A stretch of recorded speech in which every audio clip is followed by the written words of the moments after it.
It is the series finale of Cricbuzz Chatter, and what a series it was. I'm Adam Collins. I'm not quite sure where Harsha Bhogle is. It might be because he said that if India won this game, he'd be running on the streets. And sure enough, here comes Harsha Bhogle. He's been running on the street. You know what, Harsha?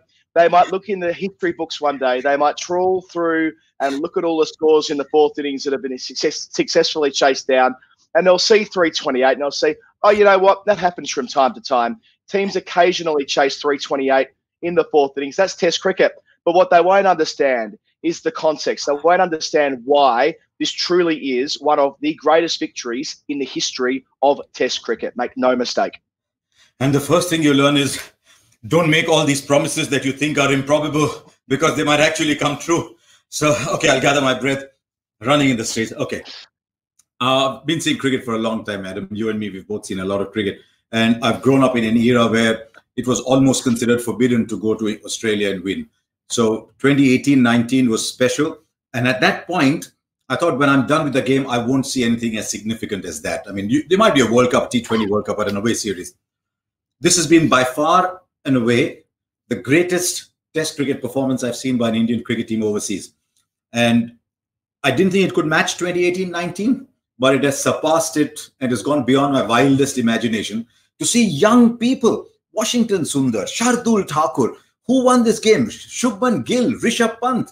Oh, it warms the cockles of the heart like nothing has to see these young people, as Glenn McGrath said, who don't understand fear, just come out and play like they own the world. I mean, they finish up winning by 3 wickets. They win with, I suppose, 20-odd balls to spare. But forget about all of the particulars. I want to talk about the themes of the day first and foremost. The idea that Cheteshwar Pujara can play an innings like that. When he hit 100 balls, he'd made 11 runs, the 13th lowest innings in the history of Test cricket by that measure. The fact that it was his slowest half-century in Test cricket by some margin. The fact that 3 of his slowest half-centuries have been in his last 4 Test matches, getting hit in the head twice, in the protector, in the arm, in the other arm. He's probably broken a finger, let's be honest. The way he went down after being hit in the hand by Josh Hazlewood, or Pat Cummins it may have been, he's probably broken a finger, but he wasn't going to wilt. He wasn't going to lay down. It was the personification of everything we've talked about on Cricbuzz Chatter about this team at large. And there was Pujara laying the foundation for this magnificent final flourish from Rishabh Pant, supported by Washington Sundar, of course, but one's not possible without the other, and Pujara lays that foundation. And we'll come back to Shubman Gill in a moment, but I know how much you care for Pujara. I know how much he means to you as a cricketer. You must have been just elated about the way he stuck it out today. It was so superb. I'm hurting too. I mean, I feel like I got one here and I feel that I got one here. There might be a broken finger. I'm not surprised, but there is no broken spirit. I have so much time for Cheteshwar Pujara because I think a bit like Ajinkya Rahane, he is an honest, silent, quiet, determined performer. He is not shouting out from the streets. He's not got the ability that says, come, this is Cheteshwar Pujara. He's got to fight hard for everything that he has earned. Nothing to him has come without pain. And somehow when you see honest, dignified people fighting like that, fighting through pain, trying so hard, scoring 6,000 runs, taking the blows for the side. This wasn't an innings for Pujara. This was an innings for India. And because it was Pujara doing that at one end and willing to stand in there, what was the message going to Shubman Gill? What is the message going to Rishabh Pant? This is what Test cricket is. You are gifted people. You're playing all your shots. One day you'll have to take pain like this because India has to win overseas. First of all, India has to survive overseas. Then India has to win overseas. I was so happy for him. I'm very happy for the Gills and the Pants and the Sundars and the Thakurs, but I have a lot of admiration for the Rahanes and Pujaras. Yeah, to think about all the scrutiny that Pujara had over him after the first couple of Test matches, the suggestion that if he couldn't go up the gears, then he didn't have a role to play. That's been repudiated across the Sydney Test match and now the Brisbane Test match when it absolutely mattered most for Indian cricket. And I enjoyed the fact that he was an insurance policy playing one way, for the most part, initially at least, whilst at the other end, Shubman Gill was laying the foundation for victory. The way he counter-attacked and went after the Australian bowling, and some of those ostentatious shots over the top of the cordon. Twice hitting sixes over backward point. Who does that? The fact that he tried that on with 3 balls before the lunch interval spoke to a spirit that this young man has. Maybe it's been cultivated in white ball cricket. Maybe it's the bravery that you acquire when you play so much T20. And I think that's the case with Rishabh Pant as well, that when you enter the big stage of Test cricket, having been on the big stage of the Indian Premier League, you are not daunted. And the way that Shubman Gill played today, yeah, he'll make many Test hundreds. He's going to make 10,000 Test runs or more. I have little doubt about that. But we'll look back at this day at the Gabba as the start of something. We'll look back at this day at the Gabba as the day when it started to click and he found his way as a serious player at international level. He walked out 324 to get on a 5th day Gabba wicket against a side that was slightly underperforming with the ball, but was still the finest quartet playing in world cricket, in my view, today. Then he saw Rohit Sharma get out to Pat Cummins, who doesn't know the meaning of the word tired. Tomorrow morning, Pat Cummins will get up and bowl 50 overs maybe. Someone's got to tell him that the word tired, you're allowed to be tired someday. He saw all that, but he never stopped playing his shots. I mean, I said, if you want to invest in a stock, the first day Shubman Gill walked into a test match arena to bat, you invested in him. There's a languidity about him. There's a calmness about him. Even when he's scoring all those runs, he's scoring them pretty quickly. He took on the pull shot. He seemed a little uncomfortable for that little moment when he was taking on the pull shot. But this was, I mean, he's not a Sehwag, but he did what a Sehwag would, which is that shot that you were talking about. This generation, Adam, I watched Gill and I watched Pant today, and I feel I'm 200 years old. Honestly, I feel I'm 200 years old. There I am sitting with all the baggage of my generation saying, block, block, don't lose, block, block, don't lose. And I got the feeling these young men are looking at me and saying, Uncle, thanks for the laughs. We are winning this. Oh, I mean, it's fearless. It was fearless. It was fearless. And I think that, I mean, it's a sidebar, but batting with that naked blade, no sponsorship labels on it, it was almost reflective of, he's going to be a very wealthy man. This guy's going to be a megastar, but it's almost, they're not humble beginnings. We know he's been already a champion in the Indian Premier League. We know what he's done at junior level, but that bat will have sponsors all over it. It'll have cherries all over it, and he'll have many, many international hundreds to his name. The other side of that coin later in the day, it was Rishabh Pant. We've yet to talk about the true match winner, an unbeaten 89. When he walked out to the middle, Ajinkya Rahane told us after play in the media conference, there was no instruction for him to go out and win the game. They didn't tell him to go and win the game. He intuited that. By being told to play his natural game, he thought, well, okay, to play my natural game is to, by definition, play for the win. And that is exactly what you're talking about there, Harsha. A young man of 23 years of age who doesn't see drawing as the preferred option there. He doesn't see retaining the trophy via a 1-all scoreline to be what he wants. He wants to walk off as a winner. He wants to blow kisses to the crowd as he was beneath where I was at the close of play. He wants every fan to look at him, and fair enough too, when you can play the way he can, and the scrutiny he cops as well. Let's not forget that. It was a peerless display of hitting towards the end. Let's look at who made this win possible right on the first day. Going into this test match, Natarajan, 0. Washington Sundar, 0. Mohammad Siraj, 2. Shardul Thakur, 1. Well, for the sake of saying 1. Shubman Gill, 3. That's 3 into 5 and 1 6 and 1 7. Rishabh Pant by himself had played twice as many tests as all of them put together, and he had played 15. The sum total of people who almost between them won India this test match, we're not talking at the moment of Pujara and the others, was 22 test matches.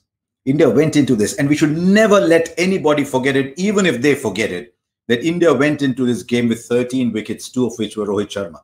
India went into this test with 4 test caps and 11 wickets between them. And this is Australia we are talking about. This is the team of Labuschagne and Smith and Cummins and Hazelwood and Stark and Warner. I don't know if even these young fellows, I don't even know if it has sunk into them the enormity of what they've done today. It's grizzled old people like us to realize that.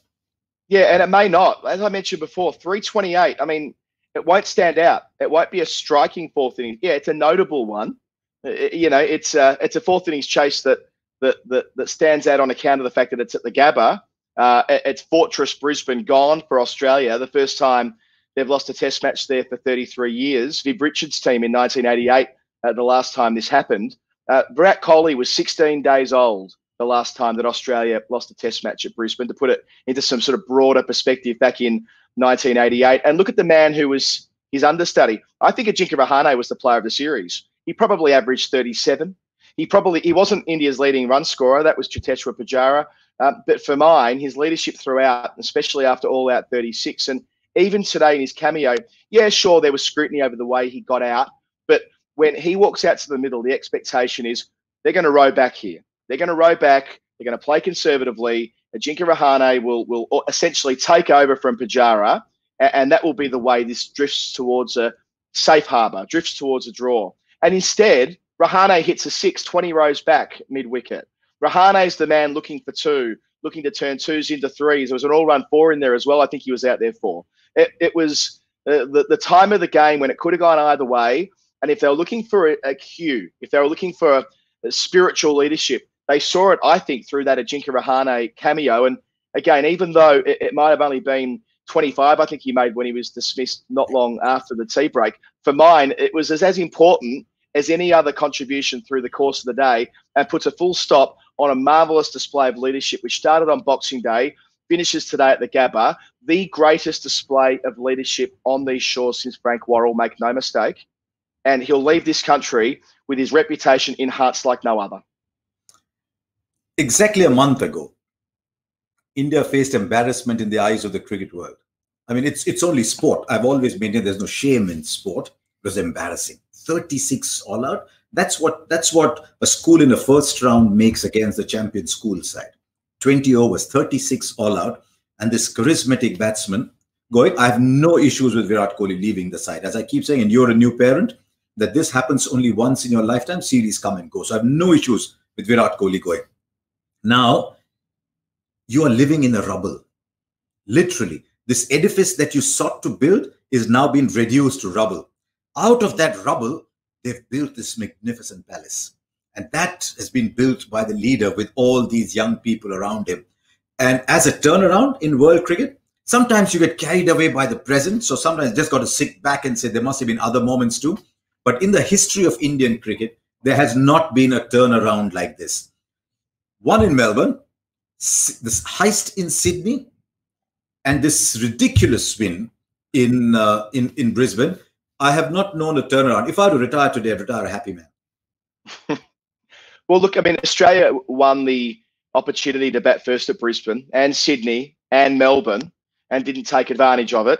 And I think that will be a point that everyone reflects on in Australia as we work our way through this over the next couple of days, as the post-mortems take place and the wounds are patched up and all the rest of it. The reality is they had a chance to bowl India out in day 5 at Sydney and day 5 at the Gabba, and they failed on both occasions. And look, the Australian bowling lineup have bowled a lot of overs. They've done a lot of work. They've played together throughout the series.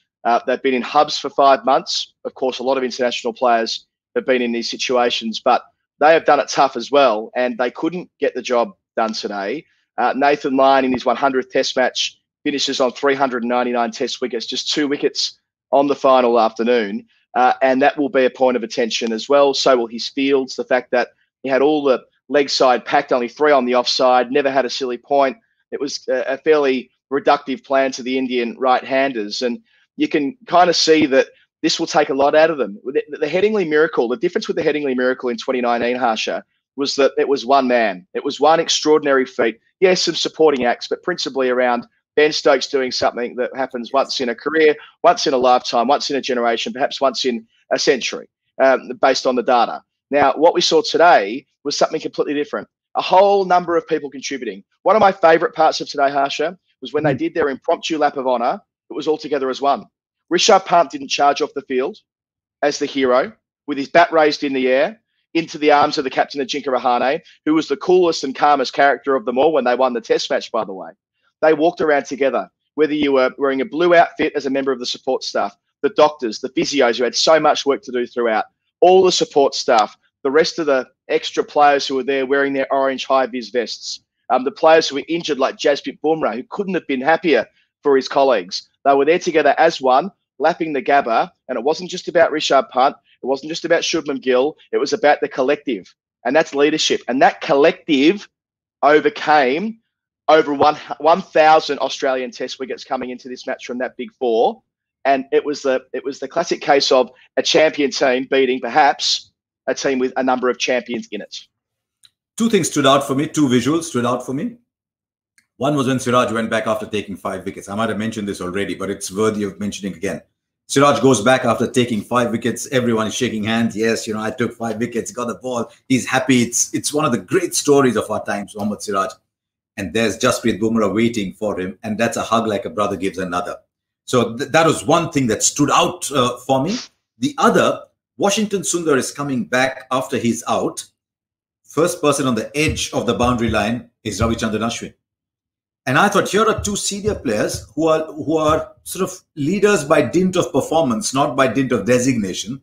Leaders by dint of performance within the side, but they're standing by the boundary rope waiting for these young kids who haven't played a decimal, close to a fraction of the runs or test matches that they've played. Bumrah, yes, but with Ashwin, that's valid. And I thought that told me a story. I'm not playing, but I'm in there. It reminded me of Anil Kumble and Harbhajan Singh in 2001. Kumble was every day at the camp, his arm in a sling, because he'd had a shoulder surgery, but working with the side. It showed me that kind of spirit. But Adam, eventually spirit is fine. Spirit elevates you. Spirit makes you a wonderful person. But you've just got to have the ability. And the ability that we saw today. I mean, Pant and Gill are intoxicating players. I mean, they've just been gifted that way. What about Shardul Thakur? Palghar is 70 kilometers from Mumbai. He's going up and down by train. He's a journeyman cricketer. He's playing in the Ranji Trophy. He says he had to go and do the hard grind after his first test match, ended in 11 deliveries. He gives you 7 wickets. Why? Because he just keeps running in. Natarajan. I mean, this team has a book to be written about it. Just where they came from and how they congregated. It could be a thriller. Just how it was just perfect storm. They all met there. Natarajan and Washington Sundar are net bowlers. Washington Sundar's father tells him, you'll play a test match. And he says, yes, I'm a net bowler. I'll play a test match. And he did. And he did. Sure as ever, he did. So, so many stories. But these are simple, hardworking people who went out and did great things.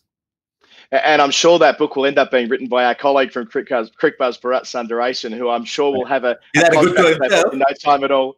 He did indeed. In terms of the tribute of that toughness and spirit that you're referring to there, accompanying the skill, Justin Langer made the point that if you've got 1.4 billion cricketers to choose from, or 1.4 billion people, but so many hundreds of millions of cricketers, you're probably going to come out pretty tough if you make it to the final 11. And that toughness, that tough underbelly we saw from India throughout the series. Look, to be blunt, we didn't always see that from touring Indian teams to Australia. It was often the very opposite of that. And this, I know it was Rahane's team this week, but this is the Kohli era who, and again, we've referred to the Indian Premier League already, but it's that never say die thing. Even the way that Washington Sundar fell, he falls reverse sweeping with 15 or so to get. Sure, it looks profligate at the time, but it speaks to a mindset. The fact that Rishabh Pant, with about 10 runs to get, is on his hands and knees trying to lap over his shoulder when the job's almost done. I mean, this is what Justin Langer's referring to. It's strong-willed individuals who make this team to complement that immense skill. They don't think like our generation did. They don't think like us. When I was growing up watching cricket, let's say Rahul Dravid was a different generation. Rahul Dravid, VVS, Lakshman, Tendulkar, Ganguly, that generation. Reverse sweeping with 10 to get. You're a young kid playing your first test. You're a net bowler. You've got into the side. First of all, everyone's got to stand to attention. You've got to be a good boy. You've got to play straight. He's reverse sweeping with 10 to get. What does that tell you? Is he uncaring? No. He wants to win just as much, but he just thinks it can be done. Rishabh Pant, those shots that he played, because he just thinks it can be done. It doesn't cross their mind that it cannot be done. And if it can't be done, it can't be done. But I think it can be done. And that is a huge shift in mindset. And that is why for the past 5 years, 7 years, I've been saying, Our generation should create the environment and just get away. I mean, look at, I mean, I'm thinking of Virat Kohli as well. There's Virat Kohli's tweet as well. What is he thinking about? It's still his side in a way, by the way. Ajinkya Rahane didn't just pick up 11 players out of clay and mold them into a side. These were the players, some of them had also played with Virat Kohli. So don't forget that Virat Kohli has a role to play in this. But I'm thinking of Virat Kohli, Ajinkya Rahane. I mean, how do you pick 11 now? India's got to pick a test team. How do you pick 11? How do you look in the eye and say, I'm not going to pick you? How do you look Washington Sundar in the eye? How do you look Shardul Thakur in the eye and say, you know what, Shami's coming back? It's an extremely good problem to have for Indian cricket the next time they take the field in Test cricket against England in just a few weeks' time, which is something to look forward to. In terms of backward looking, Patrick Cummins was the player of the series, according to those that named him for 21 wickets, and what a star he was. Just a brief segue on that. I think it could have been Ajinkya Rahane, but it also could have been the Indian medical and physiotherapy staff. They had so much work to do. It was this constant ongoing patch-up effort from city to city, from state to state, from bubble to bubble. No mean feat. And, of course, on this final day, with Pujara getting whacked every other over, it meant that they had to be out on their feet until the bitter end. I mean, must ask Nitin Patel next time I meet him, just how many bones. He's probably seen as many bones and muscles as an intern, a medical student would see over 5 years of the course, all in one test match. So, yeah, I mean, man of the series, but more seriously, my player of the tournament was Pat Cummins. I mean, they played the same side largely. So the leading run getters are going to be Aussie, the leading wicket takers are going to be Aussie. But I think the size of Pat Cummins hides the size of the heart inside. We talked about Cheteshwar Pujara, but did someone tell Pat Cummins that he's allowed to be tired? He just kept running in and running in. I don't think he got as much support as anybody else, as he should have got. Hazelwood was steady. I think Hazelwood had a couple of decent spells and a couple of off spells, and Mitch Stark's twin turned up today. Mitch Stark has this twin. You never know which one's taking the field. When Stark takes the field, he runs through sides. When the twin takes the field, you never know what's happening. And strangely, fifth day, Nathan Lyon had an off day. So every time you want a wicket, you're looking at Pat Cummins. He gives you the wicket, then he toils and he toils and he hits Pujara in, and then he comes back, he takes a new ball, he takes another wicket, but one man doesn't win you a game. I mean, I have so much admiration for Pat Cummins. He was my player of the series. Let's be honest. You could make a case for Rishabh Pant, who was the only person who thought Sydney should be won, and who's one of the few people who thought Brisbane should be won, and won one and played a large part in saving another. So, yeah, Pat Cummins, lots and lots and lots of time. Yeah, Ravi Shastri and his efforts as well. The coach, at one point today, Harsha, I was thinking to myself, well, the first tie in 1960 was at the Gabba. The second tie was between, of course, Australia and India in 1986. And who was there at the Gabba today? Alan Border, Ravi Shastri, of course, in very different capacities. We have to think about the future of the Australian team under Tim Paine. Yes. Paine hasn't had a great series with the gloves, has gone pretty well with the bat, but there will be scrutiny over the way it played out today. We saw a tweet from Ashwin today, who couldn't help but have a little bit of tongue-in-cheek, and fair enough too, given all that happened last week when referring to the Gabba. Of course, Ashwin wasn't part of the 11, but still very much part of the team. Another man who was integral to the win at Melbourne and saving that test match at Sydney. But there'll be some soul-searching for Australia ahead of what will be a tough tour of South Africa in a COVID bubble coming up at the start of March. Now, I don't know if everyone knows why Tim Paine was tagged on to that tweet. It's that conversation on the stump mic where he says, come to the Gabba, and he says, you come to India. So he's just let it go a little longer. I thought Tim Paine has done a magnificent job for Australian cricket coming out of what happened in South Africa. At that point, Australia needed a dignified, solid team player who would play cricket as it should be played. And I think he did a great job as Australia's captain. I think the chinks are starting to show. I think the chinks showed in that Headingley game where he wasn't great under pressure with the reviews that he took, and he wasn't great under pressure. And I think in this series, he looked like someone who was playing under a lot of pressure. If anything, it was India who should have looked under pressure. Australia were leading most of the time. So I got the feeling he was a little too defensive. He was a little too worried about losing. That's not the Australian way of playing. So my feeling is, have a little footnote and saying, at a time of need, Tim Paine came up and captained Australia. But I'm not sure how much he's got left in him as captain. Yeah, and as a consequence of not winning the key moments in the series, as Tim Payne talked about in his post-play comments, it means they fall out of the top two in the World Test Championship. Now, you can debate the merits of the World Test Championship, and I'm sure people will, but India now are back on top. They are ahead of New Zealand, who don't play any more Test cricket before the cut-off date, and Australia will need to win 3-0 in South Africa or 2-0 with a draw if they are to overtake New Zealand. And India, of course, have their destiny in their own hands ahead of the England series coming up later in the month. So I know it's not everyone's cup of tea, the World Test Championship. I'm a bit of a fan. I quite like the idea that we're having these conversations, and they'll improve and refine the system as the years go on, I'm sure. But a big result in the context of that, meaning that India are very well placed to be at Lord's at that 6-day final in June. And they play 4 Test matches at home against, let it be understood, a very good England side. This is not an England side that's going to come and say, ooh, there's a crack and it's turning. This is a good England side, and they've prepared for this series with Archer ready to play, Stokes ready to play, Pope ready to play.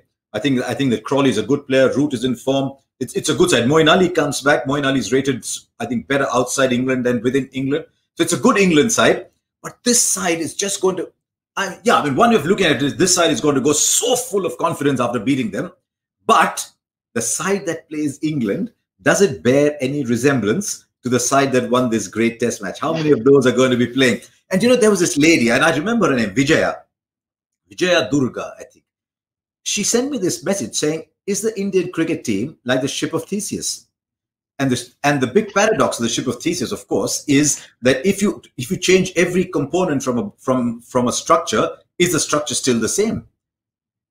Now, you keep changing every component of the Indian team. Is it still the Indian team? Now you go back to play against England. There'll be more changes in, but it's still under the umbrella of the Indian team. So the Indian team you're up against is who? Who is that person who owns that Indian team? Because now we're going to have a different captain as well. But yes, they will go into that series against England so full of confidence, so full of confidence. I mean, Washington Sundar will be, it depends on if Jadeja is unfit, you'll have to play Washington Sundar. But Adam, I know we're going to go on and on and on and on and on this program. Here's a kid who hasn't played a first-class game. It just baffles me. Hasn't played a first-class game since 2017. He's 21, so he last played at 18. And he comes out and gets behind the line to Stark and Hazelwood and Cummins and drives and pulls. I mean, what are we talking about? Is the standard of Indian cricket just below international cricket something we didn't know about? I think there are 2 arms that have led to it. You briefly referred to one. India A is one of the arms. India A gave you Vihari, India A gave you Mayank Agarwal, India A gave you Siraj Saini, and the other is the IPL. So maligned. There's a lot of people who sit in their drawing rooms, in their ivory towers, completely cut away from the rest of the world and enjoying their irrelevant brilliance and saying, this is evil. You know what that IPL has done exactly? Who is Washington Sundar spending 6 to 8 weeks with? Aaron Finch, AB de Villiers, Virat Kohli, Dale Steyn, even though he wasn't playing. Siraj is with Dale Steyn. I mean, these are people who are playing them in the nets. And Washington Sundar is playing ahead of Dale Steyn. Can you imagine if I was a kid and I was taking the field ahead of Tony Kozia, I would not know where to look. There's Tony Kozia and me. And there's Kozia. Can you imagine what it must be? There's Dale Steyn. Dale Steyn is wearing a bib and I'm playing. Can you imagine the confidence that gives you?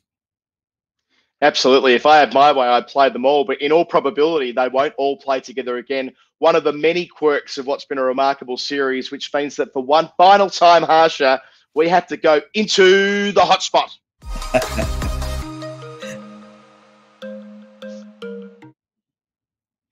Harsha, a playful hotspot to finish the season run.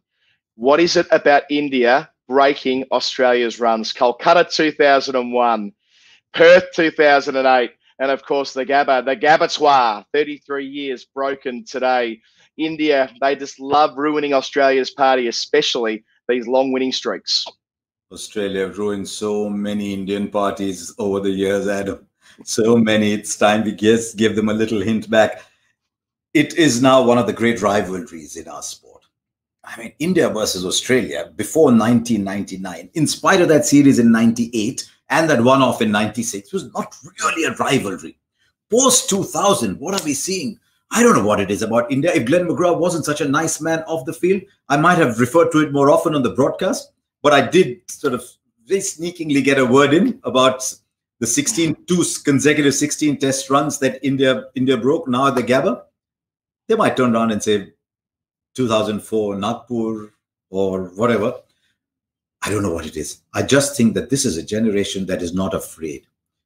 The one generation I saw like that before this, and it is my eternal regret I wasn't on that tour. It is my biggest professional regret, was the Indian team that went to Pakistan in 2004. Had never been to Pakistan before, did not understand that Indian teams go there and either lose or draw and come back. They never win. So 2004, Pakistan, and now this, it's just a change in mindset. That was a young team starting to believe in itself. This is the formation of that side. And something about the 19th of January. I mean, this was the day in 2008 when that win took place in Perth, and the 19th of January today. And if you want to go back all the way to when India beat Australia for the first time, it was around this time of year, last year as well, the ODI series. I mean, there's a great many times when 19 January has been influential for India when they've beaten Australia on huge days in the calendar. It is, yes. I mean, I thought of that earlier today when our producer sent us that note, 19th of January 2008. I was in Perth that day, and much like I think today, I thought this will be India's greatest overseas win. Even though I'd seen Adelaide in 2003, seen Leeds in 2002, Lords thereafter in 2014, but that day in Perth 2008, I thought this is it. January 19th. Much like the 25th of June, which is another great day in Indian cricket history, January 19th will go down alongside the 25th of June as having delivered two great moments in Indian cricket history. And Harsha, I suppose if you want to frame it this way, they've won the overall game count 5-4 on this tour. Yeah. I don't store a lot in that. I think that's not much of a factoid, really. But nevertheless, they've came out on top 5 times in this series comparatively. You know, I liked it, Adam. Draw as well. Yeah. I'll tell you why I like that factoid a little bit more. Because did you imagine a series would go into the last hour completely even on every parameter? Not just in Test cricket, on every single parameter that you could think of, the two teams went into the last hour level. I mean, can you write a book like that? The other thing I'm so happy with is I tell people about Test match cricket. I mean, I realize that financially, Test cricket is not the best offering to be given to young people. The Test cricket is fighting for survival in an era when it really should not be there. I mean, in this era, can you play 5 days of people locking horns with each other? What these two Test matches have done is they've told these 14, 15, 16-year-olds who saw the IPL, you know what, there is another form of cricket and it is glorious. It rewards patience. It rewards tenacity. It rewards coming back for your 4th spell like Pat Cummins did. It rewards getting hit in the ribs like Cheteshwar Pujara did. And I hope they look at these two games and say, thank you, India, Australia, for gently introducing me to the greatest sport that there's ever been, which is Test cricket. And so many people had that experience in 2001 and indeed 2005, that Ashes series in England.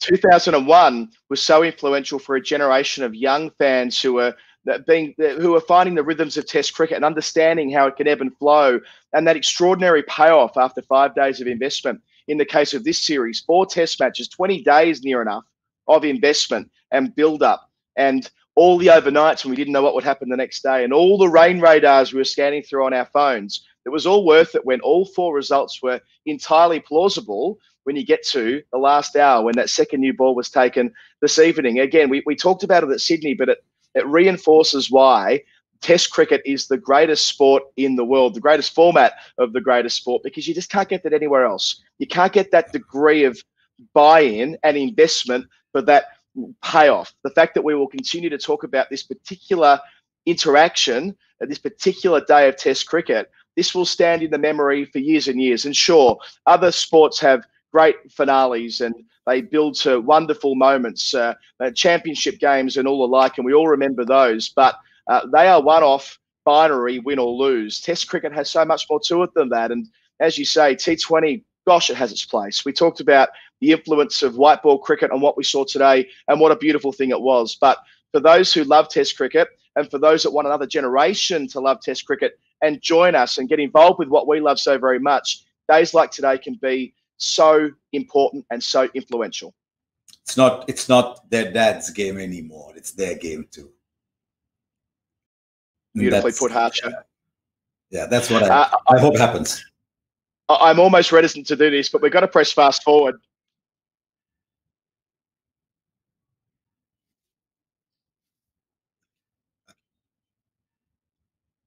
No, there is nothing to look forward to, Adam. We've now got to go ahead and look to England.